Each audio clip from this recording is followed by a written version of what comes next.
Students جو تھے انہوں نے آگے کلیم کیا ہمیں ٹریننگ کے اینڈ پہ کہ ہمیں جو ہے ہمارا ڈیوریشن بھی پورا ہو گیا اور ہمیں لائسنس کا آپ لوگوں نے کہا تھا اور لائسنس آپ نے مطلب نہیں دیا ہمیں اور ہمیں کچھ بھی نہیں ملا, ہمارا جو ٹائم ویسٹ ہوا اور ہم تو مطلب دوبارہ سے اب کہیں اور جا کے کچھ اور کریں گے, تو ہمارا تو مطلب ویسٹ آف ٹائم ہوا اور ہمارا فائنینس بھی اتنا زیادہ لاس ہوا. تو اس طرح کے اسٹوڈنٹس کے لیے سر مطلب کیا باتیں کرنی چاہیے اور آپ مطلب کس طرح سے اس کو لیں گے؟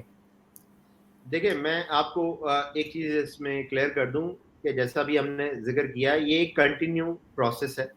اس میں بریک, سیمسٹر بریک, اس میں فائنینشیل کرائسس اگر آ جاتے ہیں تو یہ ٹوٹلی آن اے اسٹوڈنٹ ہوتا ہے, کیونکہ یہ جو 3.5 سال کا ابھی ہم نے ذکر کیا ایک روڈ میپ ہے.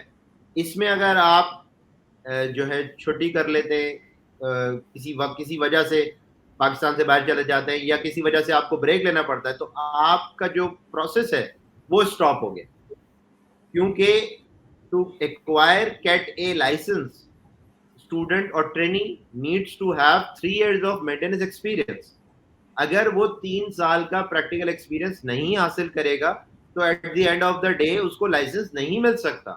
یہ اسٹوڈنٹ کو پہلے دن سے سمجھایا جاتا ہے کہ اگر آپ کلاسز حاصل کر رہے ہیں تو اس کو ٹائملی حاصل کیجئے, اور اگر آپ پریکٹیکل ٹریننگ کے لیے کسی بھی آرگنائزیشن میں جا رہے ہیں, وہ کوئی بھی آرگنائزیشن ہو, وہاں اپنے ڈیوریشن کو لازمی کمپلیٹ کریں.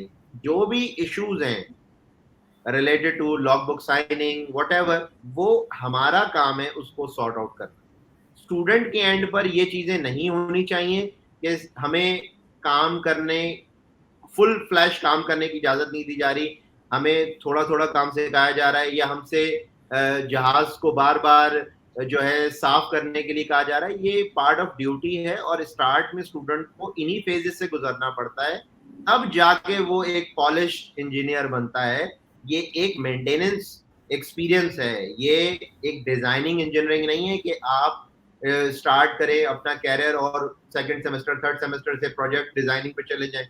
یہ وہ سلسلہ ہے جس میں آپ نے ایئر کرافٹ کو ایئر وردی رکھنا ہے.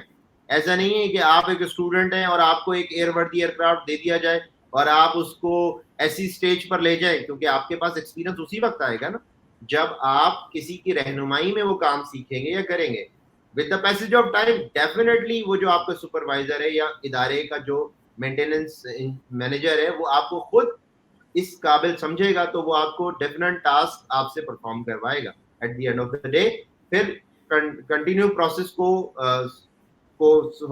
چلتے ہوئے آپ اس پروسیس پر چلتے ہوئے لائسنس حاصل کریں. لیکن جو اس میں بریکس لے گا, جو اس میں کنٹینیوٹی کو ڈسٹرب کرے گا یا خود سے کہیں جو ہے موو کر جائے گا اور پھر دوبارہ 6 مہینے کے بعد آ جائے گا کہ مجھے لائسنس نہیں ملا, تو یہ انہی کے اوپر ہے کہ انہوں نے اپنا ٹائم خود ویسٹ کیا. ادارہ آپ کو ایک روڈ میپ دے رہا ہے 3.5 years, اس میں ایک دن کی چھٹی تو سمجھ میں آتی ہے, لیکن مہینوں کی چھٹی اگر آپ کریں گے تو آپ نہیں لائسنس حاصل کر سکتے. یہ بڑا crystal and clear message. Add کرنا چاہوں گا کہ سر عدیل جیسا بھی کہہ رہے تھے کہ بچوں کلیننگ کا بار بار شکایت کرتے ہیں. سر عمران میں بھی سیکنڈ کریں گے مجھے ایکسپیرینس, اتنا ان کو ایکسپیرینس ہے. ٹیکنیکل کلیننگ اور ایئر کرافٹ بھی ان اکارڈنس ود AMM ہوتی ہے. ہمیں اکثر آ کے جب ہم انڈسٹری میں تھے تو آ کے ہمیں کلینرز بتا رہے ہوتے تھے سر دیکھیں جہاز پہ وہ ہمیں وہاں پہ فلانی جگہ ڈینٹ نظر آیا, وہاں پہ ڈیفیکٹ نظر آیا. سر بالکل مجھے اس بات کو سر آپ پلیز سیکنڈ کیجیے گا کہ کیا ایسا ہوتا ہے یا نہیں ہوتا. کلیننگ سے اتنا سیکھنے کو ملتا ہے, اتنا سیکھنے کو ملتا ہے, اور یہ بچے اتنا ہی بھاگتے ہیں کلیننگ سے. سر جی بالکل رضوان, آپ بالکل صحیح کہہ رہے ہیں. اصل میں cleaning is a part of training.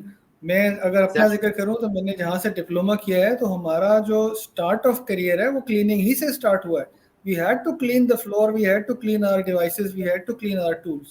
اس کے علاوہ اس وقت جس سبجیکٹ پہ ہم بات کر رہے ہیں aircraft cleaning is a very major subject. اس کے لیے اسپیشل کلیننگ ایجنٹس ہوتے ہیں. اس کے علاوہ ایئر کرافٹ کی کلیننگ ایئر کرافٹ کی پرفارمنس کو امپروو کرتی ہے. جسٹ اے سمپل ایک چھوٹا سا اگر دبا بھی ایئر کرافٹ کے فیوزلاج پہ لگا ہوا ہو تو وہ فیول کنزمپشن میں ایڈ کرتا ہے, اس کو ریموو کرنا بہت ضروری ہوتا ہے. اس کے علاوہ جیسے آپ نے کہا کہ ایئر کرافٹ کلیننگ میں بھی بہت ساری چیزیں جو ہے وہ مینٹیننس سے ریلیٹڈ جو سامنے آ جاتی ہیں. مثلا کہیں ڈینٹ ہے, کوئی برڈ سٹرائک ہے, کسی جگہ پہ کوئی ایسا سپاٹ نظر آ گیا, کوئی گراؤنڈ اکوپمنٹ کسی نے ہٹ کر دیا, وہ ساری چیزیں کلیننگ میں ہی سامنے نظر آتی ہیں. تو cleaning is a very important part of maintenance. Right. Imran please آپ ہمیں یہ بتائیں کہ ہمارے جو اکثر اسٹوڈنٹس ہیں جو نئے انرولڈ ہوتے ہیں، نیو انرولڈ ہوتے ہیں اس کورس کے اندر، تو وہ اکثر یہ ہم سے کوشچن کرتے ہیں کہ اے ایم ای بننے کے لیے جو سکسیس ہے وہ کیا ہے؟ وہ آپ کی کمرشل ایویشن میں، کمرشل سائڈ پہ، کمرشل لائن کے اندر جاب لگنا ہے، یا پھر آپ کی ہائی پہ جاب لگنا ہے کسی بھی ایویشن کے کسی سیکٹر میں بھی، یا پھر آپ کس طرح سے فگر آؤٹ کرتے ہیں کہ ان سب میں سکسیس کیا ہے as an A M E? دیکھیں فصیح، سب سے پہلے تو میں سر عدیل کی بات کو سیکنڈ کروں گا کہ بیسیکلی ٹارگٹ کیا ہے ایک اسٹوڈنٹ کا. جو یہاں اسٹوڈنٹ ایڈمیشن لیتا ہے اس کا ٹارگٹ ہے aircraft maintenance engineers licence. تو وہ لائسنس کیٹیگری اے میں بھی ہو سکتا ہے. اس کے بعد وہ اگر بڑے کمرشل ایئر کرافٹس کے اوپر نیرو باڈی یا وائڈ باڈی ابو 5700 kg کے ایئر کرافٹ پہ کام کرتا ہے تو the student is then eligible for cat B1 and B2 also. لیکن بیسیکلی بات کیا ہے کہ اگر آپ کا passion aircraft maintenance engineering میں ہے تو then you have to start from the basics. ٹھیک ہے نا، جیسے ہم نے ابھی بات کی کہ cleaning is a very important part, لیکن وہ بیسکس میں آتا ہے. اس کے بعد آپ بلو کیٹیگری کے ایئر کرافٹ کے اوپر ٹریننگ کرتے ہیں. ہاں، لائسنس لینے کے لیے ابھی جیسے سر عدیل نے ایکسپلین کیا کہ کیٹیگری اے کا لائسنس لینے کے لیے ضروری نہیں ہے کہ آپ وائٹ باڈیز پہ یا ابو کیٹیگری کے جہازوں پہ کام کریں. آپ کیٹیگری اے کا لائسنس لے لیں، آپ کا کیریئر پاتھ اوپن ہو جائے گا. اس کے بعد آپ کمرشل میں جائیں گے، آپ B1 B2 کے لائسنس کے لیے بھی آپ ایلیجیبل ہو جائیں گے. تو ایکچولی ٹارگٹ اچیو کرنے کے لیے ضروری نہیں ہے کہ آپ کمرشل ہی کے پیچھے بھاگیں. اگر آپ کا ٹارگٹ لائسنس ہے تو then you can achieve your licence through general aviation also. اس کے بعد آپ کے لیے فیلڈ کھلا ہوا ہے، آپ کسی ایئر لائن میں چلے جائیں. اگر آپ کے پاس لائسنس ہوگا then you will be the preferred candidate for aviation engineering arena.